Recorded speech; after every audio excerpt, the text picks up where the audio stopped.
আজকের এই ক্লাসে আমরা যুগজীকরণ দেখব। তো যুগজীকরণে তোমাদের আমি একটা স্লাইড দিছিলাম, মানে একটা পিডিএফ দিছিলাম। ওই পিডিএফ এর যতগুলো ম্যাথ আছে সবগুলো ম্যাথ যদি তোমরা প্র্যাকটিস করো, হোপফুলি জিএসটি বলো বা সেক বলো বা ইন ফিউচার তুমি যুগজীকরণের যত অ্যাডমিশন টেস্ট দিবা, লাইক সেকেন্ড টাইম, কোনো জায়গায় তুমি আটকাবা না। তো এই ভিডিওর মধ্যে তোমরা যে টাইপগুলা দিছিলা, যে টাইপ প্রবলেমগুলো দিছিলা, সেই প্রবলেমগুলো আলোচনা করব। কারণ সবগুলা টপিকস তো আর তোমাদের সমস্যা না, সো তোমরা যে টপিকসগুলো শেয়ার করছো সেই টপিকসগুলো নিয়ে আলোচনা করব।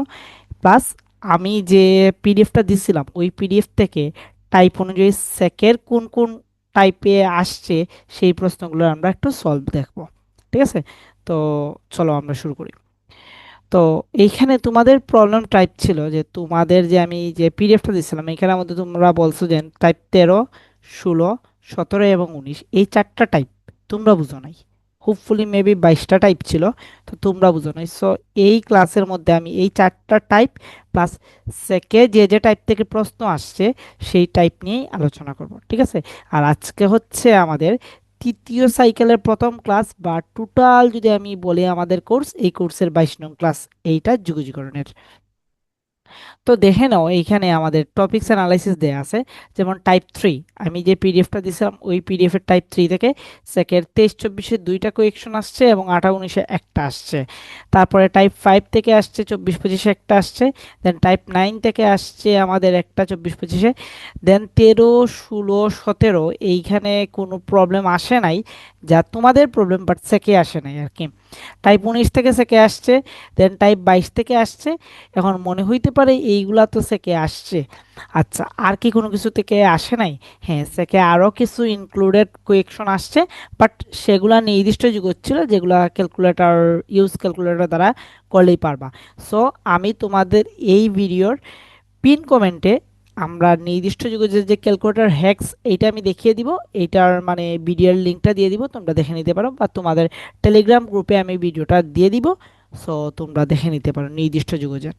ওকে, তো চলো আমরা শুরু করি।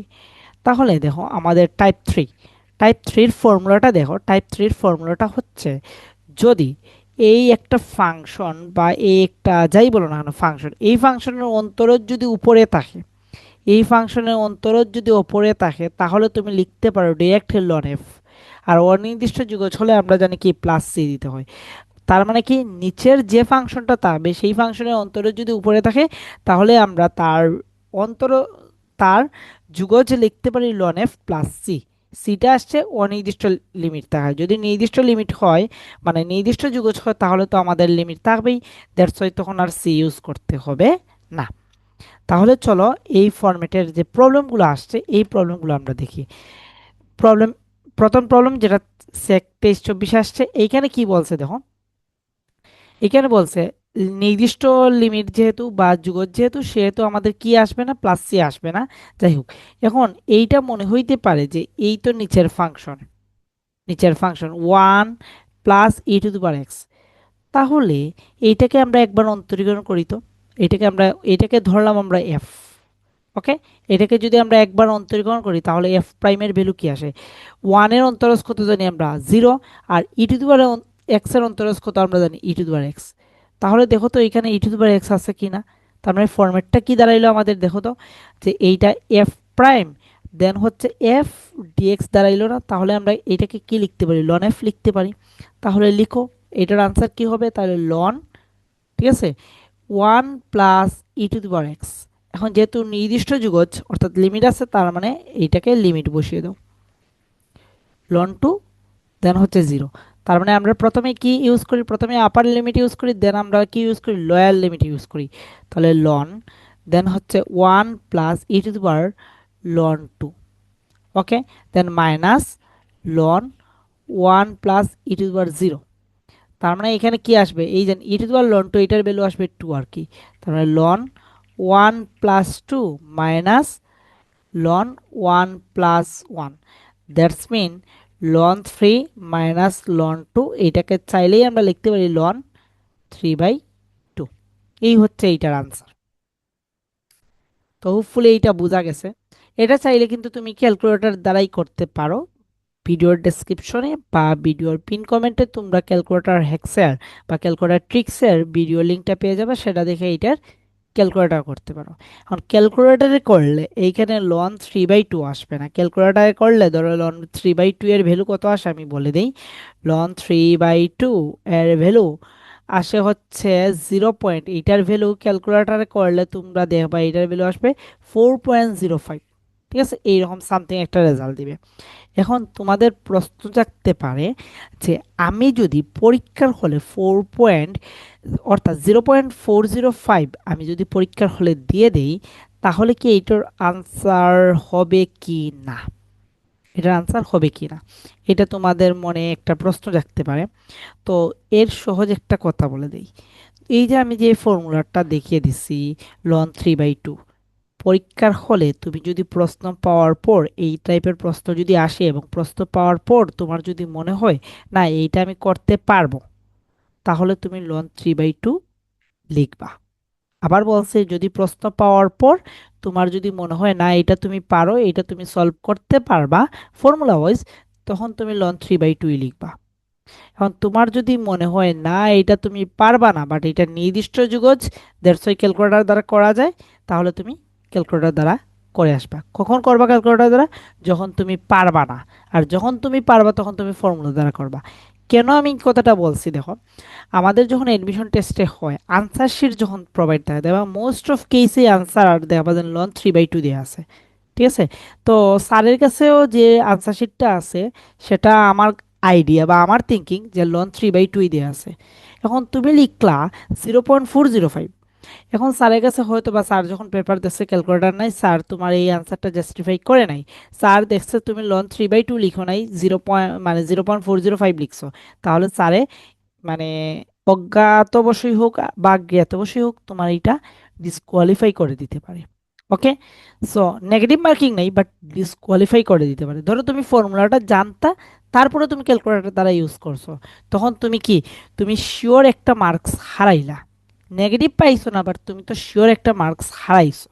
ওকে, তো আমি আমার জায়গা থেকে ক্লিয়ার করতে পারছি হোপফুলি। ঠিক আছে, তো চলো আমরা পরের প্রবলেমে যাই। পরের প্রবলেমও সেম একটা প্রবলেম, এইটা ডিরেক্ট বোঝাই যাচ্ছে। দেখো 1 + x², এটাকে যদি আমরা অন্তরীকরণ করি তাহলে আমরা পাবো 2x। তাহলে নিচেরটার অন্তরজ উপরে আছে, তাহলে আমরা এটাকে লিখতে পারি দেখো ln 1 + x²। এখন যেহেতু এইটা নির্দিষ্ট যুগজ, তার মানে লিমিটটা দিয়ে দিবা। ওকে, তাহলে প্রথমে আপার লিমিট বসো, 1 + 3² মানে 9, মাইনাস লন 1 + 2² মানে হচ্ছে 4, তার মানে ln 10 - ln 5, দ্যাটস ওয়াই এটার আনসার লিখতে পারো 10/5, দ্যাটস ওয়াই ln 2। এটার আনসার হচ্ছে ln 2। তারপরের প্রবলেম যেটা সেক 18-19-এ আসছে, এইখানে দেখো তোমার কিন্তু ডিরেক্ট দেয়া নাই। এই প্রবলেমটা তুমি যদি দেখো, ধরো নিচে কি দেয়া আছে আমাদের 1 + x দেয়া আছে, নিচে আমাদের কি দেয়া আছে 1 + x দেয়া আছে। ওকে, 1 + x, এটাকে অন্তরীকরণ করি তো আমরা, এটাকে যদি অন্তরীকরণ করি তাহলে আমরা কি পাইব 0 + 1, তাহলে নিচে উপরে কি আছে আমাদের এক্স আছে, তাহলে কিন্তু আমাদের ডিরেক্ট দেওয়া নাই। তাহলে এই ক্ষেত্রে আমাদের কি করতে হবে, এই ক্ষেত্রে আমাদের যে জিনিসটা করতে হবে এইটাকে প্রথমে আমরা কি করব, এটাকে আমরা এই ফরম্যাটে সাজাবো, এই ফরম্যাটে সাজাবো। তাহলে কিভাবে সাজাবো দেখো, আমরা চাইলেই লিখতে পারি 1 0, এটাকে চাইলেই লিখতে পারি দেখো 1 + x - 1, 1 + x এটাকে লিখতে পারি, 1 আর 1 ভ্যানিশ হয়ে যাবে। তাহলে এখন তুমি চাইলেই এটাকে লিখতে পারো দেখো 1 0, আচ্ছা, তাহলে তুমি লিখতে পারো দেখো 1 + x, 1 + x মাইনাস 1/1 + x, দুইটা পদে আমি কি করলাম, ভাগ করে দিলাম 0, তাহলে এটাকে লেখা যায় 1/1 + x। x এখন কিন্তু আছে এইটাতে কিন্তু আমরা লিখতে পারি, এটাকে কি করতে পারি আমরা লিখতে পারি যে ln 1 + x এই অংশটুকু সমান। ওকে, তাহলে এখন আমাদের যে কাহিনীটা দাঁড়াইলো কি, যে এইটার রেজাল্ট কত আসবে, 1 এর যুগজ আমরা জানি x, তাহলে এটার রেজাল্ট আসে দেখো আমি একবারে লিখে দেই x - ln 1 + x। লিমিট কত দেওয়া আছে আমাদের, 1 আর 0। তাহলে এখন আমি first of all upper limit বসাবো। তাহলে আপার লিমিট 1 - ln 1 + 1। ওকে, দেন মাইনাস দিয়ে আমরা কি বসাবো, লোয়ার লিমিট 0 - ln 1 + 0। তার মানে আলটিমেটলি দাঁড়াইলো আমাদের কি, দাঁড়াইলো 1 - ln 2। ওকে, 1 - ln 2, দেন মাইনাসে মাইনাসে প্লাস ln 2। 1 - ln 2, দেন হচ্ছে মাইনাস আছে +ln 2। এখন যদি আমরা করি তাহলে 1 - ln 2 +ln 2, that's why answer হচ্ছে 1। এটা ক্যালকুলেটর দ্বারা করলেও কিন্তু আনসারটা 1ই আসবে। ওকে, তো আশা করি এই প্রবলেম স্টেটমেন্টটাও আমরা বুঝতে পারছি। তাহলে টাইপ 3 থেকে সেকেন্ড প্রিভিয়াসে এই তিনটার প্রশ্ন আসছে। এখন চলো আমরা টাইপ 5 দেখব। এই টাইপ 5 এর ফর্মুলাটা কি? এই টাইপ 5 এর ফর্মুলা হচ্ছে f⁴n, দেন হচ্ছে f প্রাইম ডিএক্স। এই এফ প্রাইমটা কি? এই এফ প্রাইমটা হচ্ছে এফ এর একবার অন্তরজ। তার মানে এফ এর একটা ঘাত থাকলো, মূল ফাংশনে একটা ঘাত থাকলো, এবং ওই ঘাতের সাথে যদি মূল ফাংশনের অন্তরজ থাকে গুণ হিসেবে, তাহলে তুমি লিখতে পারো f⁴n+1 বাই হচ্ছে n+1 + c। ওকে, তো এই হচ্ছে ফরম্যাট। তাহলে আমরা প্রবলেম স্টেটমেন্টটা দেখি, যেটা সেক 24-25 আসছে।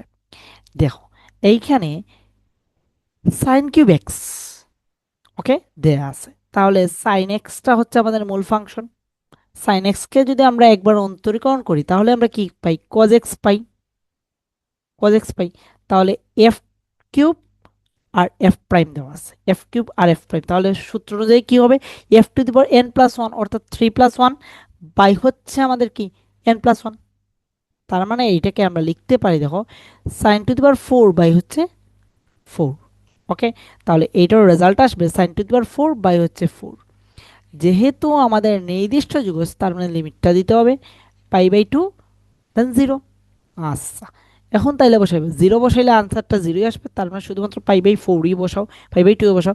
এখন সাইন π/2 এর মান কত, সাইন π/2 এর মান হচ্ছে 1। তার মানে এখানে তুমি যখন π/2 বসাবে এটার রেজাল্ট আসবে 1। 1 মানে 4 মানে হচ্ছে 1। তার মানে আলটিমেটলি এটার আনসার হচ্ছে 1/4। এটার আনসার হচ্ছে 1/4। এটা টাইপ 5 এর প্রবলেম স্টেটমেন্ট। এখন চলো টাইপ 9। টাইপ 9 এর মধ্যে কি বলছে দেখো, ডিএক্স বাই হচ্ছে a² + x², এই ফর্মের যদি থাকে তাহলে তুমি লিখতে পারো 1/a tan inverse x/a+c, x/a+c এই ফর্মেটে যদি থাকে। তাহলে দেখো তো সেক 24-25 যে প্রবলেমটা, এইখানে তুমি দেখো নিচে কিন্তু এই আকারটাই আছে, নিচে কিন্তু এই আকারটাই আছে, অর্থাৎ x² + আছে, কারণ 1 এর উপরে স্কোয়ার দিলে কিন্তু স্কোয়ারই হয়। কিন্তু উপরে উপরে যে জিনিসটা আছে সেটাকে তুমি আগে সাজাইতে হবে। দেখো আমাদের এইখানে কিন্তু উপরে 1 ছিল, উপরে কোনো কিছু ছিল না, 1 ছিল। বাট এখানে কি ছিল, x² - 1 আছে। তাহলে তোমাকে প্রথমে ফরম্যাট অনুযায়ী সাজাইতে হবে। আর যেহেতু এটা অনির্দিষ্ট যুগজ, তাহলে এটা তুমি চাইলেও কিন্তু কি করতে পারবে না, ক্যালকুলেটর দ্বারা করতে পারবে না। তাহলে এইটা কিভাবে সাজাইবো, তাহলে দেখো এটাকে চাইলে লিখতে পারি, দেখো x² + 1, যেহেতু নিচে 1 আছে, এখানে -1 ছিল না, তাহলে আমি -2 দিয়ে দিলাম। তাহলে আলটিমেটলি কিন্তু আমাদের লব যেটা সেটাই আমি রাখলাম, আর এখানে লিখলাম x² + 1 ডিএক্স। ওকে, তাহলে এইটাকে আমরা যদি ভাগ করে ফেলি, মানে আগের মতোই, এই যে আগে যখন আমরা টাইপ 3তে দেখছিলাম 3 নং প্রবলেম, এই প্রবলেমের মতোই যদি করি, তাহলে হোপফুলি আমি একসাথে করে ফেলি, এইটা পাবো 1 মাইনাস হচ্ছে 2 x² + 1 ডিএক্স। এইটা সবাই বোঝার কথা। ওকে, তাহলে এই অংশ সমান আমরা কি লিখতে পারি, এই অংশ সমান লিখতে পারি এক্স। আচ্ছা, -2 যেহেতু কনস্ট্যান্ট, বাইরে নিয়ে আসতে পারি। আর এইখানে কি থাকে, আমি একটু ভেঙেই লিখে দেখাচ্ছি। এইখানে দেখে, দেখো x² + 1, 2টাকে যদি বাইরে নেই x² + 1। ওকে, তাহলে এখন আলটিমেটলি আমরা যে জিনিসটা লিখতে পারি, দেখো x - 2, এটাকে লিখতে পারি, দেখো এখন এ বলতে কত আছে আমাদের, এ বলতে আছে 1, এ বলতে আছে আমাদের 1। তাহলে দেখো আমরা লিখতে পারতাম কি 1/a, তাহলে এ বলতে তো 1 into ten inverse x/a, x/a বলতে 1 + c।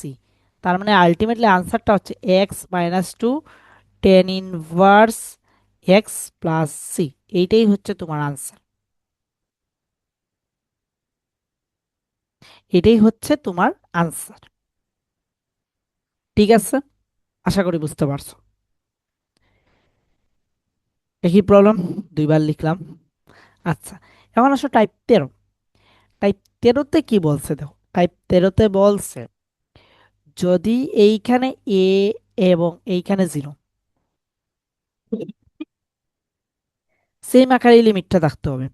এখানে এ, এইখানে জিরো, আর ব্র্যাকেটের মধ্যে আমাদের root over a square minus x square dx যদি থাকে, তাহলে তুমি এইটাকে লিখতে পারো পাই/4 ইন্টু স্কোয়ার। এখন এই জিনিসটা যেহেতু নির্দিষ্ট যোগ্য, যে এটা তুমি ক্যালকুলেটর দ্বারা করতে পারো।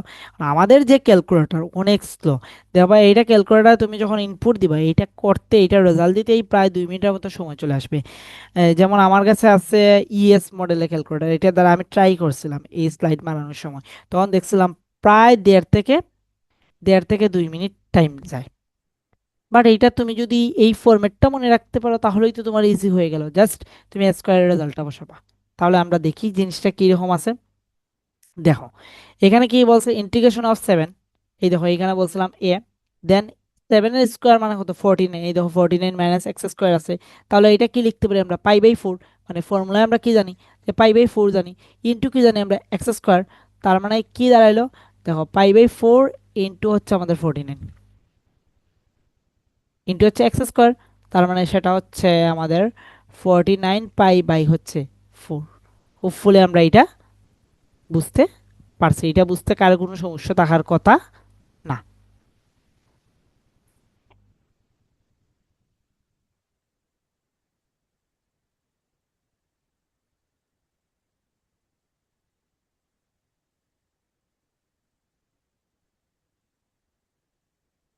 ওকে, তারপরে আমরা টাইপ 16তে চলে যাই।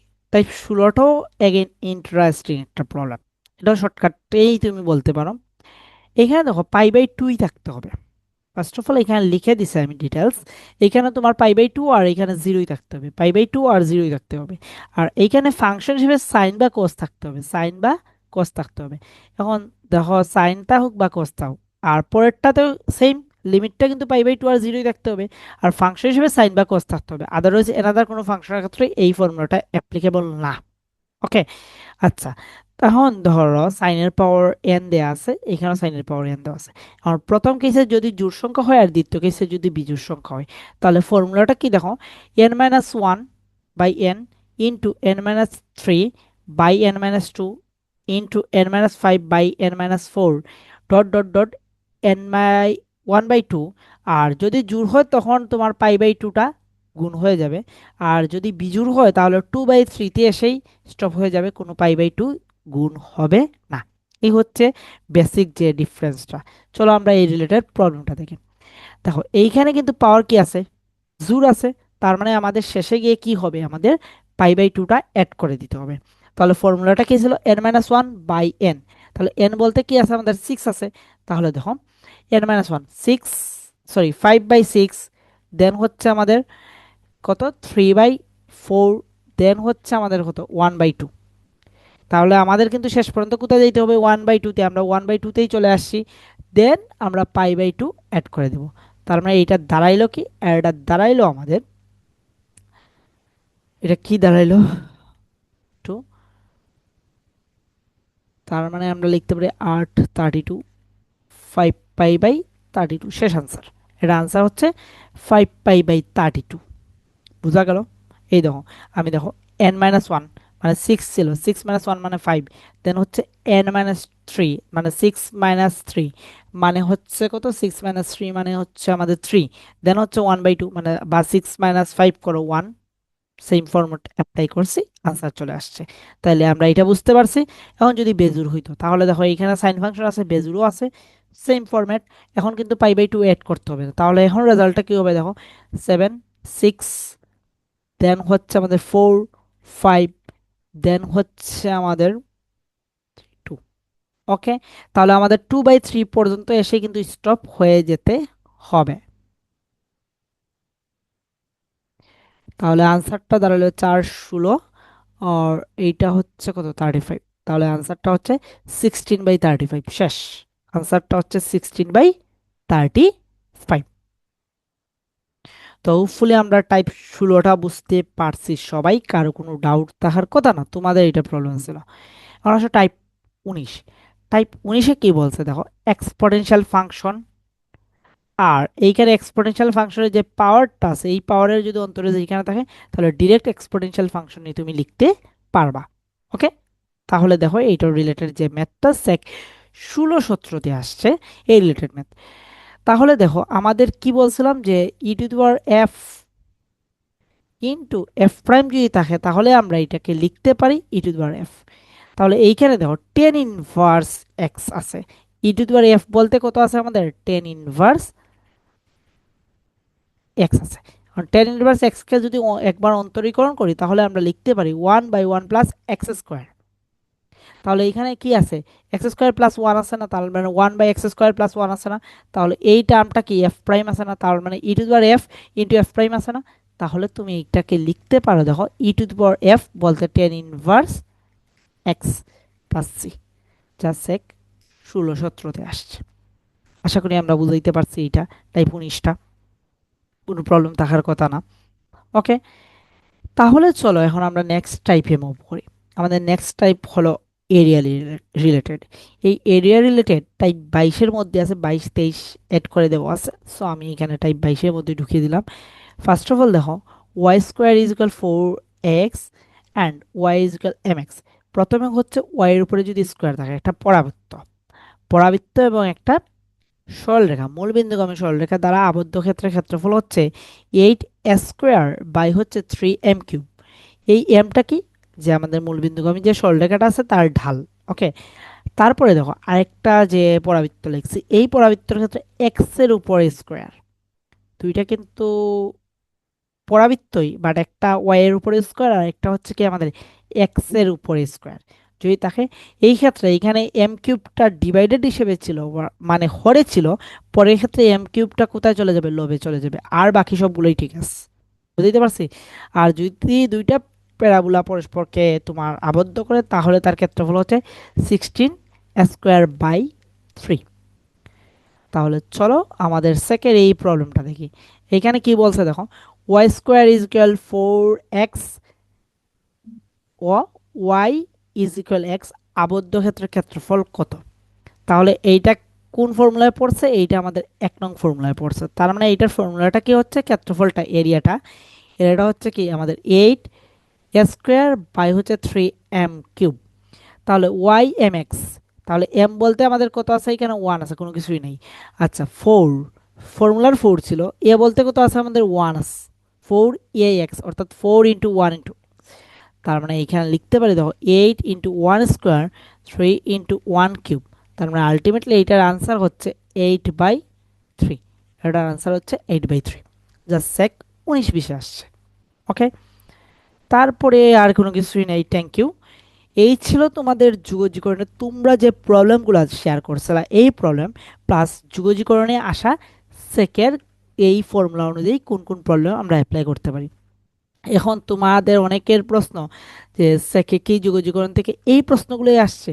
না, সেকের যুগজীকরণ থেকে এই প্রশ্নগুলোই আসে নাই, আরও কিছু নির্দিষ্ট যুগজের প্রবলেমগুলো আসছে। এইগুলো আমি তোমাদের পিন কমেন্টের যে ইয়েটা আছে, পিন কমেন্টে গেলেই তোমরা পাবা একটা ক্লাস লিংক। ওই ক্লাসটা দেখে নিলেই তোমরা ক্যালকুলেটর দ্বারাই করতে পারবা। আর এইখানে অনেকগুলো নির্দিষ্ট যুগজ আছে যেগুলো ক্যালকুলেটর দ্বারা করা যায়। হ্যাঁ করা যায়, বাট ক্যালকুলেটর অনেক সময় যেমন লন টুর ভ্যালু দেখবা ক্যালকুলেটার 0.69 দিয়ে দিছে। তুমি যদি এইটা অ্যাপ্লাই করো, এইটার কথা আমি বলে ফেলছি যে তোমার পরিমাণ শক্তি, তোমার পারমাণ শক্তি, তুমি ফর্মুলা যদি পারো তাহলে তুমি ফর্মুলা ওয়াইজ আনসারটা বসাবা, আদারওয়াইজ তুমি যদি না পারো তাহলে ক্যালকুলেটর ওয়াইজ বসাবা। ঠিক আছে। আর যদি কোনো প্রবলেম থাকে অবভিয়াসলি কমেন্ট বা আমাদের গ্রুপে আলোচনা করতে পারো। Thank you.